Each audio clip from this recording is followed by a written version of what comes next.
Guitar হাতে গানের টানে রাস্তায় তরুণ সাইফ সাইফুল যেন আধুনিক আইয়ুব বাচ্চুর প্রতিচ্ছবি। সঙ্গীতের প্রতি অবাধ ভালোবাসা আর কিংবদন্তি শিল্পী আইয়ুব বাচ্চুর প্রতি গভীর অনুরাগ, এই দুয়ে মিলে এক ব্যতিক্রমী পথ বেছে নিয়েছেন তরুণ শিল্পী সাইফ সাইফুল। গিটার হাতে যখন যেখানে মন চাই ছুটে যান তিনি। উদ্দেশ্য একটাই, মানুষকে গান শোনানো, সঙ্গীতের সুরে তাদের মন রাঙানো। তার এই স্বাধীন চেতা সঙ্গীত চর্চা আর স্ট্রিট পারফরমেন্সের ঢং তাকে যেন প্রয়াত রক স্টার আইয়ুব বাচ্চুর কথা মনে করিয়ে দেয় অনেকের কাছে।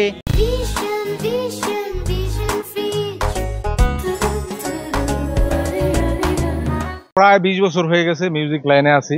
সেই ক্ষেত্রে বলা চলে আমি এখনো শিখতেছি এবং শিখেই যাব। মিউজিক তো এটা অনেক বড় বিষয়, সঙ্গীত মিউজিক। আইয়ুব বাচ্চু বছর গানই বেশি করি, আর ওনার গিটার বাজানোর স্টাইল, গিটার বিশেষ করে গিটার বাজায় গান গাওয়া, এই ধারাটা আমার খুবই ভালো লাগে। সাইফ সাইফুলের জন্মস্থান গাজীপুরের কাপাসিয়া হলেও গানের টানে তিনি প্রায়শ ঘুরে বেড়ান গাজীপুরের বিভিন্ন জনবহুল এলাকায়। তার কাছে স্টেজ নয় বরং মানুষের ভিড় আর কোলাহলই তার আসল মঞ্চ। মাস্টার্স ডিগ্রি কমপ্লিট করার পরও চাকরির পেছনে না ছুটে সাইফ বেছে নিয়েছেন সঙ্গীত চর্চার কঠিন কিন্তু ভালোবাসার এই পথ।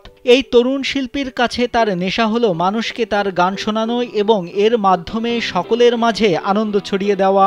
আমি গান নিয়ে আসি, গান নিয়ে থাকতে চাই, গান আরো সৃষ্টি করে যেতে চাই, জনমানুষের গানও সৃষ্টি করে যেতে চাই, গানের মধ্যে থাকতে চাই, সারা জীবন গানের মধ্যে থাকতে চাই। আর আমি গানের জন্য ওইভাবে কোনো সরকারি চাকরিতেও অ্যাপ্লাই করি নাই।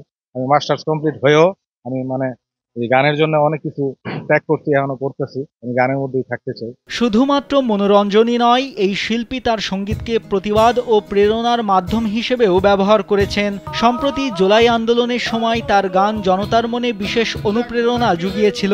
কঠিন সময়ে মানুষের পাশে দাঁড়িয়ে তিনি তার কণ্ঠ ও গিটারের মাধ্যমে জনগণের সাহস ও ঐক্যের বার্তা ছড়িয়ে দিতে সক্ষম হন। তার এই ভূমিকা প্রমাণ করে সাইফ কেবল একজন শিল্পী নন, তিনি সমাজের প্রতি দায়বদ্ধ একজন সচেতন নাগরিকও। আমি সঙ্গীত শিল্পী, আমি মিউজিশিয়ান হিসেবে ওদের জন্য তো আমার একটু দায়বদ্ধতা আছে।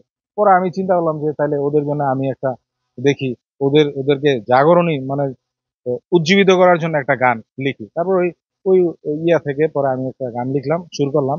সাইফ সাইফুলের এই স্বতন্ত্র উদ্যোগ সমাজের চিরাচরিত চাকরি নির্ভর ধারণার বাইরে গিয়ে শিল্পীর আত্মিক তৃপ্তি ও মানুষের সাথে সরাসরি যোগাযোগের এক অনন্য দৃষ্টান্ত স্থাপন করেছে। নাইমুল হাসিব, কালবেলা।